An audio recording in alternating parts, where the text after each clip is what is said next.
Bonjour, chers clients, partenaires et mon team.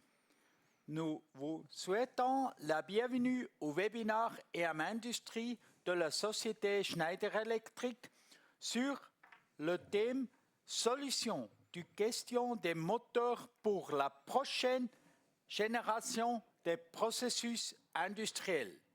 Je m'appelle Beat Reber, je suis responsable pour EM Industrie. Afin de garantir un déroulement optimal du webinaire, nous vous demandons de prendre en compte les informations suivantes. Si vous avez des questions, veuillez l'envoyer par écrit via le chat. Il sera répondu aux questions à la fin de la présentation. À l'issue du webinaire, vous recevez un mail avec toute la présentation et le lien vers l'assortiment. Nous vous remercions de votre participation et espérons que cet webinaire sera instructif.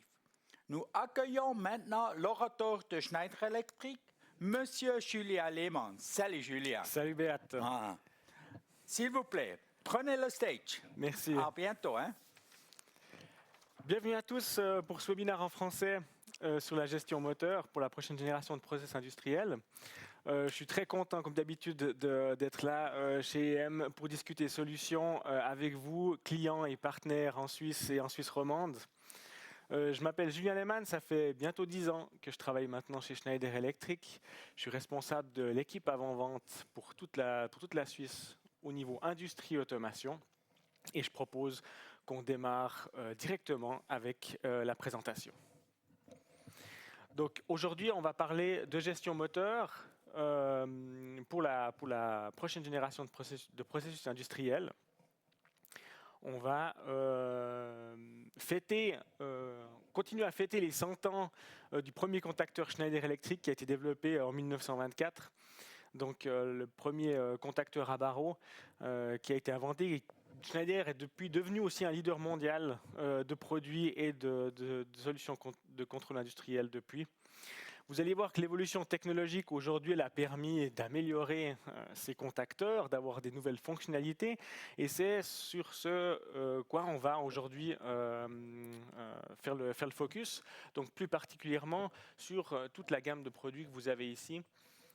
Donc les départs moteurs, contacteurs avec la technologie Snap-in, les contacteurs de grosse puissance, les démarreurs, ensuite à la fin du webinaire, avec toutes les nouveautés que je vais vous présenter. L'agenda va se dérouler comme suit. On va d'abord avoir un petit rappel sur les différents types de comportements et de démarrage des moteurs. Voilà, petit rappel sur la partie montage, qu'est-ce qui est disponible au niveau de la technologie gestion moteur. Ensuite, on va aller un petit peu plus en détail sur la nouvelle technologie de connexion Snap-in qui est disponible sur nos contacteurs et départs moteurs. Et à la fin, on va aller se frotter au nouveau démarreur progressif de la gamme Schneider, donc une toute nouvelle gamme qui va arriver, qui est déjà disponible sur le marché. Au niveau des comportements au démarrage avec moteur asynchrone, on va reprendre un petit peu les 4 cas classiques. Donc que vous connaissez sûrement déjà, on en avait déjà parlé dans un webinaire précédent sur le management moteur, mais je vais faire un petit rappel. Donc on a toujours le démarrage direct, qui est connu avec système contacteur plus disjoncteur magnétique ou thermique. Les avantages de cette solution, c'est un rendement élevé en fonctionnement continu, donc bien sûr on n'a presque pas de perte à l'intérieur d'un démarrage direct, et puis une solution qui est économique et compacte. Par contre, bien sûr, on va être sujet à tout ce qui est courant de démarrage qui va être beaucoup plus élevé, au nombre de démarrages réduits aussi. On a la partie étoile triangle qui est aussi très utilisée, qui continue à être très utilisée pour des grosses puissances encore, qui va essayer de diminuer un petit peu ce courant d'appel au démarrage, mais bien sûr on a plus de câblage, plus de composants, les dimensions peuvent être un peu plus importantes aussi suivant les puissances installées. Je vais passer directement à la partie aussi à la fin du variateur de vitesse, parce que le variateur de vitesse, c'est un système qui est très intéressant pour tout ce qui est régulation de la vitesse, que ce soit dans les deux sens de rotation, pour tout ce qui est couple constant, couple variable aussi, on va pouvoir adapter la vitesse à la vitesse du moteur à notre application pour faire par exemple de l'économie d'énergie, surtout en couple variable. Et puis, on a beaucoup moins de restrictions en termes de nombre de démarrages par heure. Et on a directement le couple maximal aussi dès le tout début du démarrage du moteur. Le démarreur progressif, donc on va un petit peu plus avoir le focus aujourd'hui dans ce webinaire. Il est très intéressant pour plusieurs cas parce qu'il a un rendement qui est très élevé, comme la partie, on va dire, démarrage direct, mais on va pouvoir limiter le courant de manière beaucoup plus efficace, avoir un démarrage doux qui va nous économiser beaucoup plus la mécanique. Le câblage nécessaire aussi, il est moindre, donc on va gagner aussi du temps quand on va faire la construction de l'armoire. Et puis vous allez voir qu'on a maintenant aussi des fonctions un petit peu plus innovantes qui vont s'ajouter sur les dernières gammes, qui vont permettre de rajouter aussi de la plus-value pour vous lors de vos installations.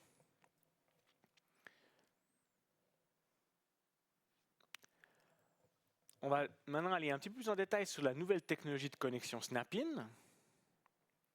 Donc la nouvelle connexion technologie Snap-in, elle va être disponible jusqu'à 32 ampères sur notre gamme de contacteurs et de protection moteur. Elle est très simple à mettre en œuvre. Comme vous voyez, on a une entrée, un poussoir, un clic. La borne, elle arrive, elle est préchargée. Quand vous recevez le produit dans l'emballage, vous avez juste à raccorder, à pousser le fil à l'intérieur et le fil il va directement être serré par la technologie Snap-in. Peu importe le type de câble, on ira un petit peu plus en détail sur les différents types de câbles qu'on peut utiliser après. On a un raccordement très très rapide. Donc en moins d'une seconde, sans outil, vous allez avoir une connexion qui va être effectuée dans l'appareil. C'est, on va dire, au niveau sécurité, ce qui est le plus intéressant parce que vous avez un retour tactile, sonore, visuel que le câble il est bien enfoncé dans la partie contacteur et vous êtes sûr que la connexion elle est bien effectuée et que vous n'avez pas oublié de serrer une vis lors du montage ou lors de la mise en service de l'installation. Et c'est durable parce que vous avez plus besoin maintenant aussi, selon la norme, c'est clair qu'on doit faire les campagnes de serrage sur tout ce qui est contacteur pour resserrer les vis après un certain temps. Hein. On sait que si on va utiliser du câble souple ou même avec les vibrations, les vis elles peuvent se desserrer, les fils ils peuvent être moins serrés. Donc avec la connexion Snap-in jusqu'à 32 ampères, on va s'affranchir de ces contrôles réguliers que vous devez faire au niveau maintenance. C'est aussi prêt pour la partie automatique, robotisation. Donc le contacteur a été designé pour qu'on puisse le monter avec un robot sur une platine de montage, mais aussi pouvoir faire le câblage directement, vu que vous n'avez plus besoin d'outils et que vous n'avez pas une action mécanique à faire pour rentrer le fil. On peut aussi automatiser le câblage avec un robot collaboratif. La technologie Snap-in, qu'est-ce que c'est ?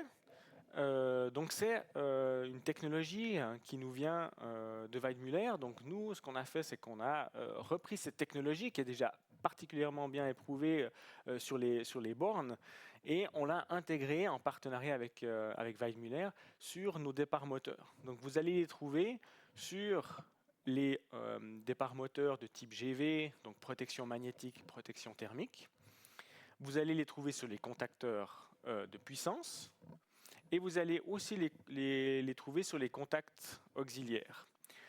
Si vous avez aussi des contacts additionnels que vous devez monter sur les équipements, bien sûr, vous pouvez aussi les avoir avec la technologie Snap-in de connexion. Au niveau du câblage, donc on repense en fait le système de câblage avec cette technologie Snap-in. Vous allez me dire, ok, mais il faut quand même sertir le câble, il faut quand même faire attention que le câble il ait une certaine longueur dénudée. Alors, vous allez voir qu'on peut en fait utiliser une gamme de différents types de câbles qui va fonctionner de toute manière avec la technologie Snap-in. Vous pouvez utiliser du fil rigide, ce qu'on trouve plutôt dans la partie domestique, bâtiment.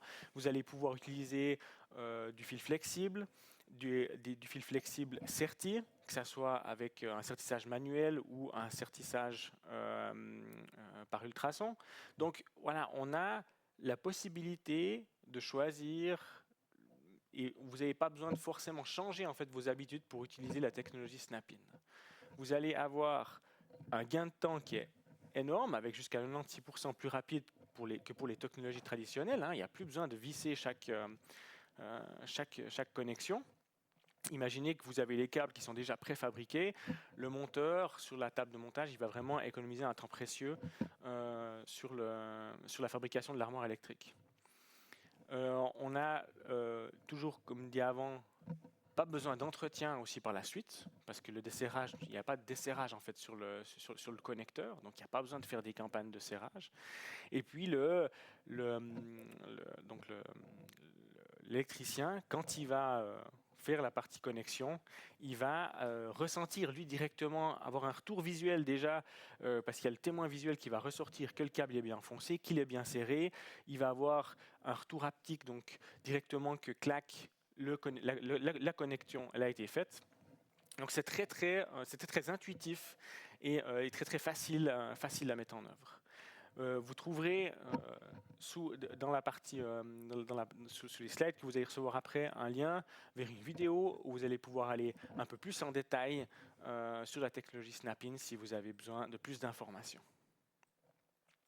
C'est un câblage sans outils, donc l'avantage c'est que vous allez pouvoir être beaucoup plus rapide sur la partie connexion. Vous voyez aussi toujours les bornes, donc les bornes sont toujours en face avant, vous n'allez pas devoir aller les chercher en dessous du canal, être sûr que vous êtes dans la bonne cage pour faire le serrage. C'est résistant aux vibrations et aux chocs, ça c'est aussi très intéressant suivant les types d'installations que vous avez.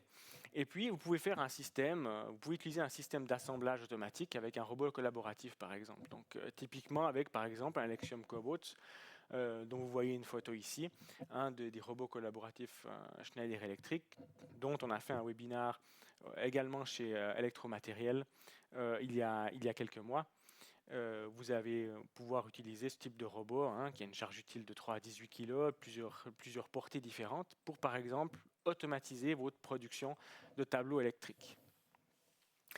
Chaque raccordement sur un contacteur dispose de 2 points de mesure pour le diagnostic.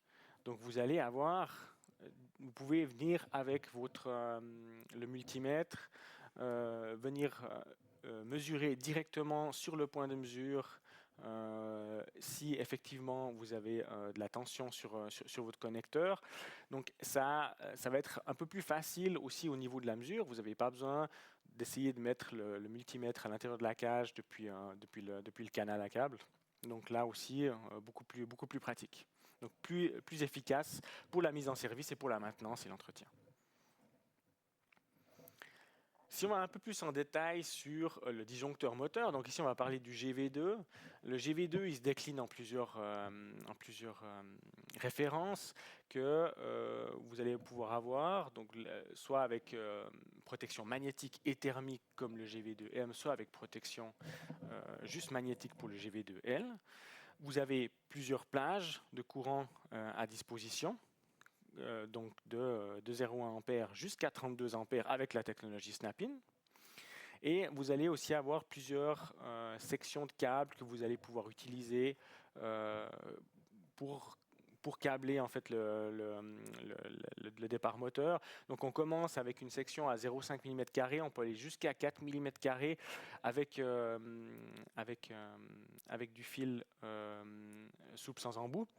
À savoir que on va dire si on n'a pas d'embout à 0,5, on recommande quand même un sertissage pour être sûr que la connexion s'effectue bien dans le contacteur. 0,5 mm étant quand même très très fin, mais à partir on va dire de 1 mm², vous pouvez vraiment y aller sans embout pour utiliser la technologie Snap-in. Au niveau des contacteurs, vous avez donc les contacteurs LC1, de la gamme LC1, qui sont équipés aussi maintenant de connexions type Snap-in. Vous les connaissiez déjà avec la partie borne à ressort et borne à vis. Maintenant, vous avez également la connectique en Snap-in. On commence de 9 ampères jusqu'à 32 ampères. Également là, je parle uniquement de la partie disponible avec la connectique Snap-in. Vous avez aussi ici un petit peu plus d'informations sur ce slide que je vous laisserai lire un peu plus en détail de votre côté. Mais là aussi, on part de 0,5 mm² jusqu'à 4 mm² au niveau du câblage.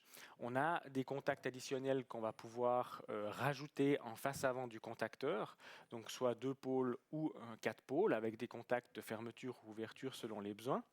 Et vous allez pouvoir sélectionner après également la bobine dont vous avez besoin suivant la tension de commande que vous utilisez sur votre circuit. Donc que ce soit par exemple du courant alternatif en 230 volts ou bien du 24 volts, ou alors aussi après des bobines faible consommation en 24 volts DC, ce qui est on va dire ce qui se vend le plus aujourd'hui sur le marché suisse. On a ensuite également un point important sur ce contacteur, c'est que oui, on peut rajouter des contacts auxiliaires de 4 pôles, mais tous les contacteurs, ils sont équipés nativement d'un contact en ouverture et d'un contact en fermeture. Et ça, c'est très intéressant, on va dire, pour vos montages, parce que vous avez de toute manière peut-être besoin d'un retour, besoin d'une information dans votre schéma que le contacteur il est enclenché, et vous n'avez pas besoin de rajouter un contact auxiliaire additionnel. Ça vous fait économiser de l'argent, ça vous fait économiser du temps de câblage et une référence en plus sur votre armoire électrique. Au niveau des accessoires, la technologie Snap-in vient également avec son lot d'accessoires pour le montage. Donc on a des adaptateurs de montage pour démarreur direct, des adaptateurs de montage pour faire le montage sur un système 60 mm également. Les raccordements, on va dire, de peigne, de rails électriques, de gauche à droite, pour les montages étoiles triangles, disponibles aussi en accessoires, et des extensions de connexion si vous voulez rajouter d'autres départs moteurs à la suite du premier départ pour faire la distribution de puissance. Un petit aperçu des Thesis DK donc sur toute la gamme. Vous avez une première taille de dimension de 9 ampères jusqu'à 18 ampères en AC3. Ensuite, une deuxième taille qui va de 25 ampères en 38 ampères. Ces deux tailles-là, elles peuvent être équipées soit de Snap-in, soit de connecteurs à vis, soit de connecteurs à ressort. Et vous avez des bobines qui sont disponibles de 24 volts à 250 volts, soit en AC, soit en DC. Et tous sont équipés de contacts auxiliaires nativement, un normally open, un normally close.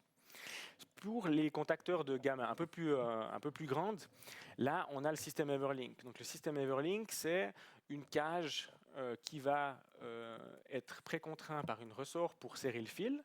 Et même si vous avez, on va dire, sur un fil souple, le fil qui va commencer un petit peu à s'affaisser avec le temps et qu'il va y avoir des vibrations sur le contacteur, la cage Everlink, elle va rattraper en fait ce jeu et garantir un maintien du câble dans le temps.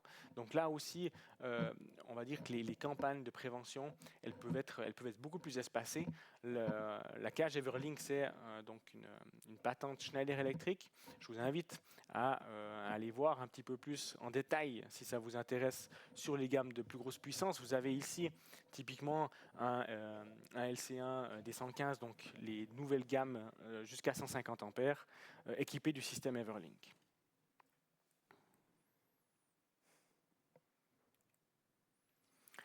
On va passer à la dernière partie qui est plutôt la partie démarreur progressif.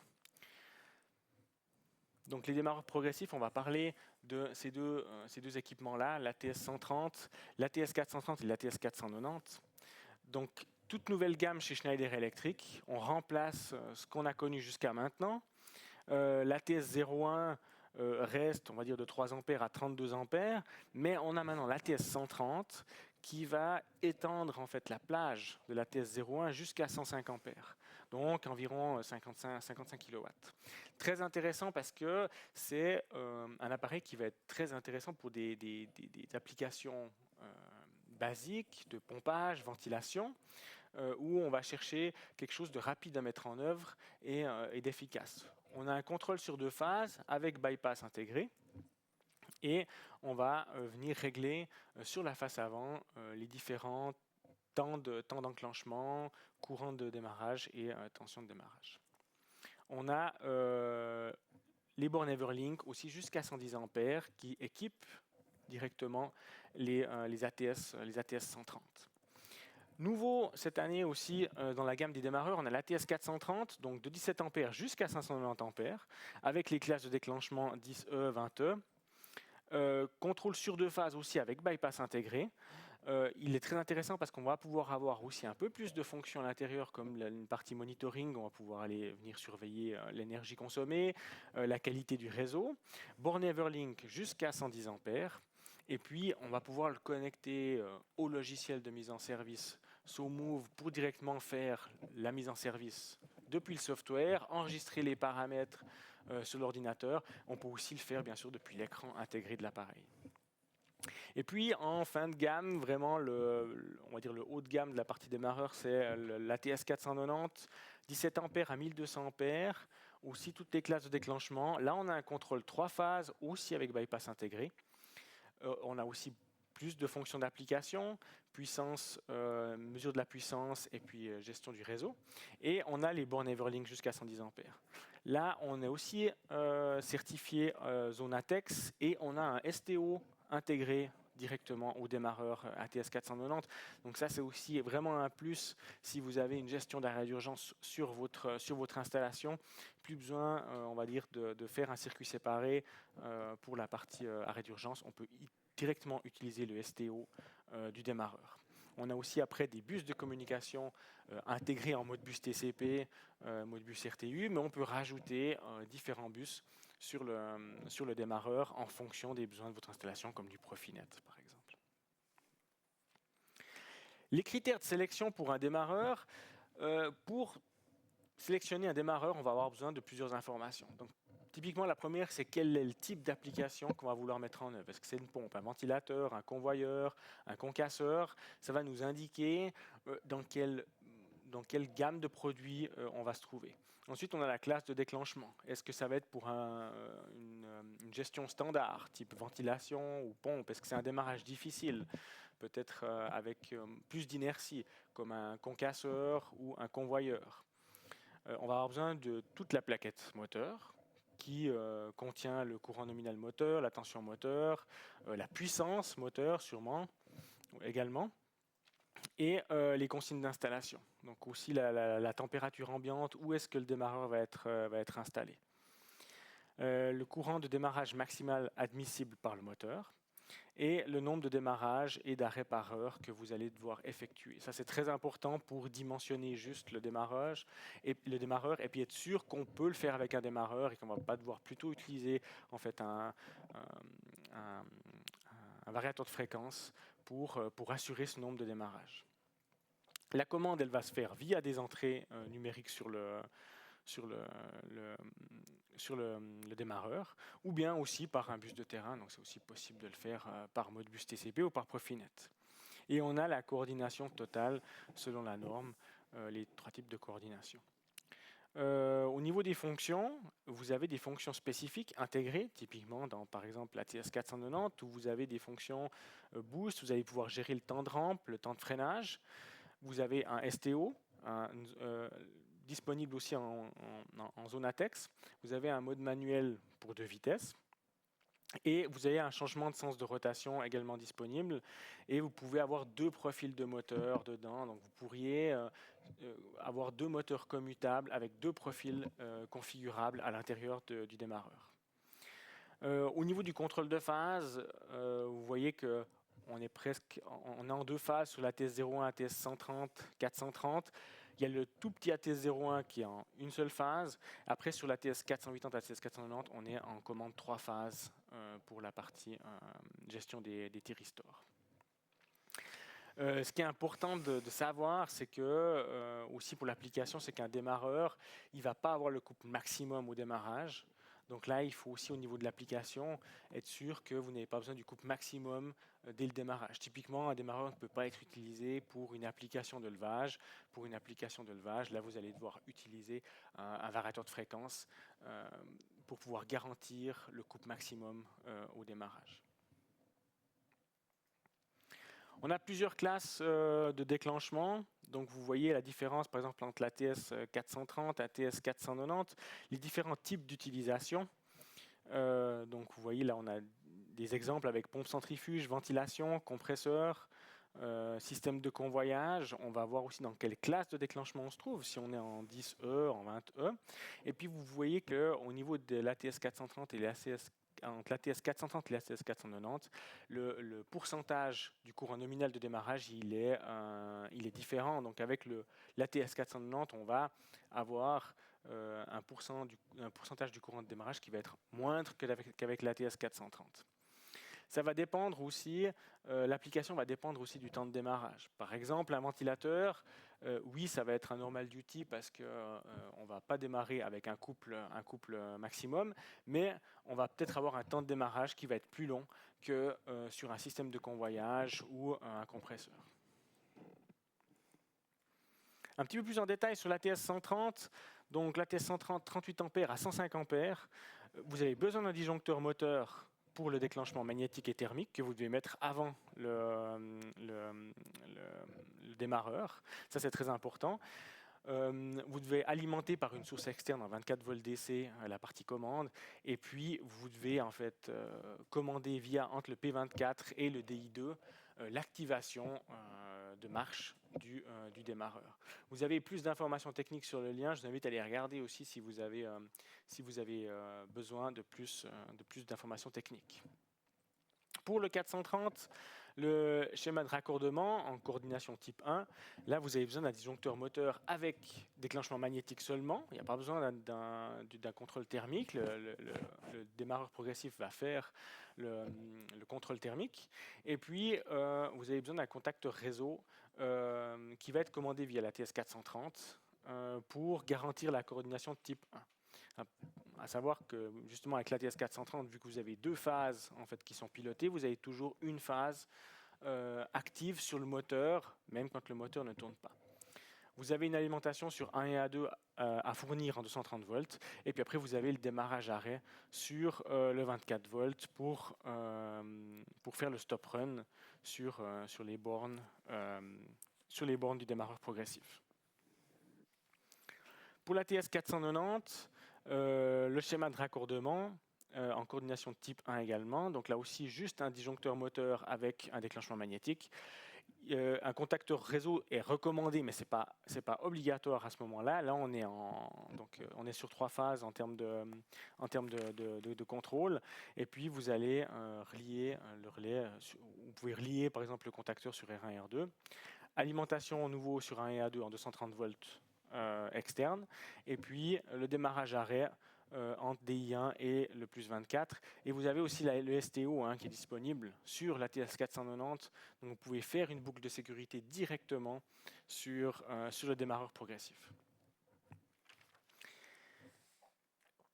Pour y voir un petit peu plus clair dans toute cette gamme en fait, de produits, parce que je conçois que ce n'est pas forcément facile ou non plus pour vous de tout choisir directement et de savoir exactement ce qu'il y a besoin comme accessoire, comme produit pour garantir votre installation. Il y a en ligne la disponibilité d'accéder au moteur control configurator. Donc vous avez le QR code, vous pouvez le scanner, vous arriverez directement sur le lien. Et puis vous allez rentrer en fait les différentes informations de l'application et du moteur. Donc vous allez devoir renseigner quel est le type d'application. Est-ce que c'est une pompe? Est-ce que c'est un convoyeur? Est-ce que c'est un ventilateur? Vous allez donner les différents paramètres dont on a discuté avant, la puissance moteur, le courant, la tension réseau, et puis la tension de commande par exemple. Et là, vous allez ensuite pouvoir avancer dans la configuration et il va vous proposer directement avec le bon démarreur progressif, le contacteur et le disjoncteur de ligne qui correspond. Donc là, ça vous permet d'avoir directement la coordination de type 1. Tout est contrôlé, vous êtes sûr que votre schéma est correct. Vous allez ensuite pouvoir directement avoir la liste de matériel disponible. Vous pourrez aller ensuite sur le webshop DM pour commander directement tout le matériel à disposition. Voilà, j'ai terminé avec la partie présentation des moteurs. Je propose qu'on passe à la partie questions, s'il y a des questions dans le chat. Bien sûr, merci beaucoup. Nous avons reçu quelques questions. Je commence avec la première.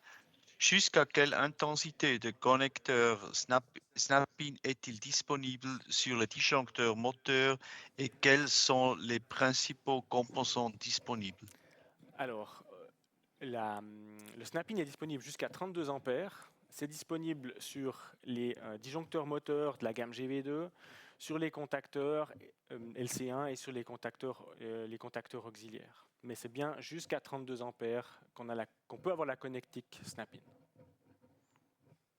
Merci pour la réponse. Je continue avec la deuxième question. Quand une application avec un démarreur progressif est-elle aussi efficace, voire plus efficace qu'un convertisseur de fréquence? Alors, on va préférer utiliser un démarreur progressif quand le moteur il va tourner en fait à fréquence nominale de manière continue.